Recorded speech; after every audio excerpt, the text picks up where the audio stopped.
Bonjour.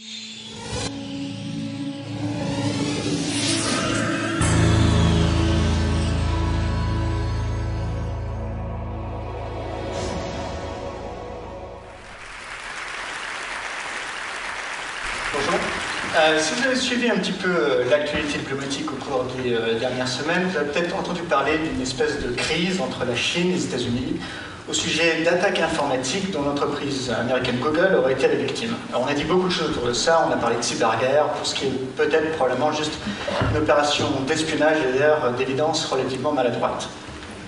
Néanmoins, cet épisode révèle l'anxiété grandissante dans le monde occidental face à l'émergence de ces armes cybernétiques.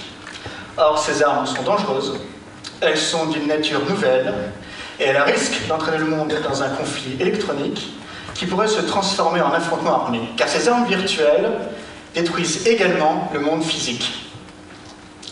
En 1982, au cœur de la guerre froide, dans la Sibérie soviétique, un pipeline explose avec une détonation de 3 kilotonnes, l'équivalent d'un quart de la bombe d'Hiroshima. Or, nous le savons aujourd'hui, cela a été révélé par l'ancien secrétaire de l'US Air Force de Ronald Reagan, Thomas Reed.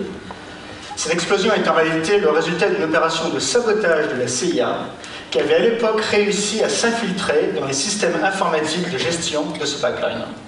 Plus récemment, le gouvernement américain a révélé qu'en septembre 2008, c'est plus de 3 millions d'habitants de l'État de Espírito Santo au Brésil qui ont été plongés dans l'obscurité, victimes du chantage de cyberpirates. Enfin, plus inquiétant encore pour les Américains, en décembre 2008, c'est le Saint des Saints, le système informatique de CENTCOM, le Central Command qui pilote aujourd'hui les guerres en Irak et en Afghanistan, qui aurait été infiltré par des hackers. Ces hackers auraient utilisé ceci, de simples clés USB mais piégées, et grâce à ces clés, ils auraient été capables de s'introduire dans ces systèmes informatiques, de tout voir, tout entendre, et peut-être même de piéger certains de ces systèmes. Donc les Américains prennent la menace très au sérieux. Je cite ici le général James Cartwright, qui est vice-chairman de l'état-major interarmes aux États-Unis, et qui dit dans un rapport au Congrès que les cyberattaques pourraient être aussi puissantes que des armes de destruction massives. Et d'ailleurs, les Américains ont décidé de consacrer plus de 30 milliards de dollars dans les 5 ans qui viennent pour bâtir leur capacité de cyberguerre. Et à travers le monde, on assiste aujourd'hui à une sorte de course au cyberarmement avec des unités de cyberguerre qui sont construites par des pays comme la Corée du Nord ou même l'Iran. Mais ce que vous n'entendrez jamais de la part des intervenants du Pentagone ou du ministère de la Défense française, c'est que le problème n'est pas nécessairement qui est l'adversaire, mais en réalité la nature elle-même de ces cyberarmes. Et pour le comprendre, il faut voir comment, au fil des âges, les technologies militaires ont réussi à faire ou à défaire la paix du monde. Par exemple, si nous avions eu la chance d'avoir TEDx Paris il y a 350 ans, nous aurions parlé de l'innovation militaire du moment, à savoir les fortifications massives de style Vauban. Et nous aurions pu prédire une ère de stabilité dans le monde, ou en Europe, ce qui a été le cas d'ailleurs en Europe, entre 1650 et 1750.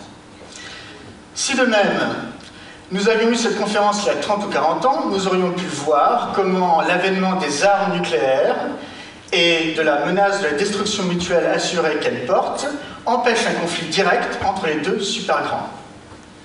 Par contre, si nous avions eu cette conférence il y a 60 ans, nous aurions pu voir comment l'émergence des forces blindées et des forces aériennes qui donnent l'avantage à l'offensive donnent et rendent crédible la doctrine de la Blitzkrieg et donc la possibilité d'une guerre en Europe. Donc les technologies militaires sont capables d'influencer sur le cours du monde, de faire ou de défaire la paix du monde. Et là est le problème avec les cyberarmes. Premier problème. Imaginez qu'un adversaire potentiel annonce qu'il est en train de bâtir une nouvelle capacité de cyberguerre, mais uniquement pour la défense de son pays. Très bien, mais qu'est-ce qui la distingue d'une unité pour attaquer ? Et le problème est d'autant plus accru lorsque les doctrines d'utilisation deviennent très floues. Il y a encore 3 ans, les États-Unis d'Amérique et la France disaient tous deux qu'ils investissaient militairement le cyberespace uniquement pour la défense de leur système informatique. Mais aujourd'hui, ces deux pays disent tous deux que la meilleure défense, c'est l'attaque. Et en cela, ils ne font que rejoindre la Chine, que depuis maintenant 15 ans, a une doctrine d'utilisation à la fois défensive, mais aussi offensive. Deuxième problème. Votre pays pourrait être agressé par une cyberattaque, des régions entières plongées dans l'obscurité la plus complète, et bien il est possible que vous ignoriez l'identité même de l'agresseur. Les cyberarmes ont cela de particulier qu'elles peuvent être utilisées sans laisser de traces. Et ceci donne un avantage considérable à l'attaque, parce que la partie qui défend, elle, ne sait pas contre qui riposter. Et si elle riposte contre le mauvais adversaire, eh bien, elle risque de se faire un ennemi supplémentaire et d'être isolée diplomatiquement. Ce n'est pas un problème théorique. En mai 2007, l'Estonie a été victime de cyberattaques qui ont mis à mal son système de communication et son système bancaire. L'Estonie a accusé la Russie. Mais l'OTAN, qui défend l'Estonie, l'OTAN, elle, s'est montrée très prudente. Pourquoi ? Parce que l'OTAN ne pouvait pas être sûr à 100% que derrière ces attaques se cachait effectivement la main du Kremlin. Donc pour résumer, d'une part, lorsqu'un adversaire potentiel annonce qu'il développe une unité de cyberguerre, eh bien on ne sait pas si c'est pour préparer l'attaque ou si c'est pour se défendre. Et d'autre part, nous savons que ces armes donnent l'avantage à l'attaque. Dans un papier important de 1978, le professeur Robert Jervis de Columbia University à New York a décrit un modèle pour comprendre comment pouvaient émerger les conflits. Or, dans un environnement où on ne sait pas si l'ennemi potentiel prépare la défense ou l'attaque, et si les armes donnent l'avantage à l'attaque, eh bien cet environnement est celui qui est le plus susceptible de déclencher un conflit. Et c'est l'environnement qui est en train aujourd'hui d'être créé par les cyberarmes. Et historiquement, c'est l'environnement de l'Europe à la veille de la Première Guerre mondiale. Donc, les cyberarmes en tant que telles, par leur nature, sont dangereuses. Mais en plus, elles émergent dans un environnement aujourd'hui beaucoup plus instable. Si vous vous rappelez la guerre froide, eh bien, la guerre froide était un jeu très dur, mais un jeu relativement simple car à 2 joueurs, où vous pouviez avoir une forme de coordination entre les deux super grands. Aujourd'hui, nous entrons dans un monde multipolaire où la coordination devient beaucoup plus compliquée. Nous l'avons d'ailleurs vu avec Copenhague. Et cette coordination risque de devenir encore plus difficile à réaliser avec l'introduction des cyberarmes. Pourquoi ? Parce que tout simplement, une nation ne saura pas pour sûr si le voisin est sur le point ou non de l'attaquer.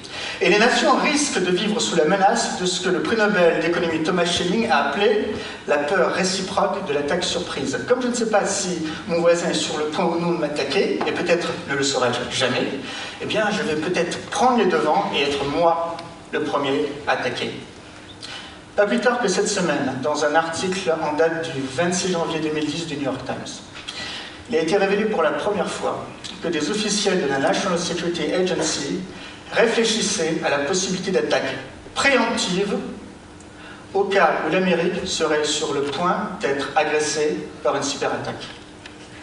Et ces attaques préemptives ou ces ripostes risquent de ne pas rester strictement dans le domaine du cyberespace.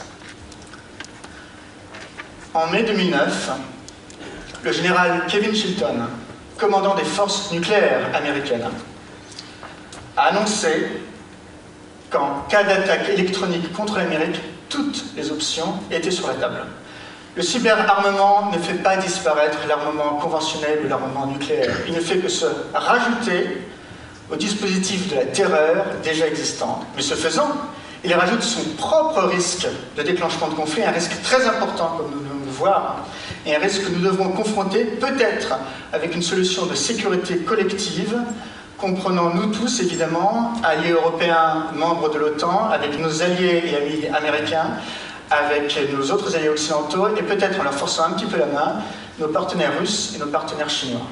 Car les technologies de l'information, dont parlait Joël de René, et qui sont historiquement de la recherche militaire, elles sont aujourd'hui sur le point de développer une capacité offensive de destruction qui pourrait demain, si nous n'y prenons garde, mettre à bas et détruire la paix du monde.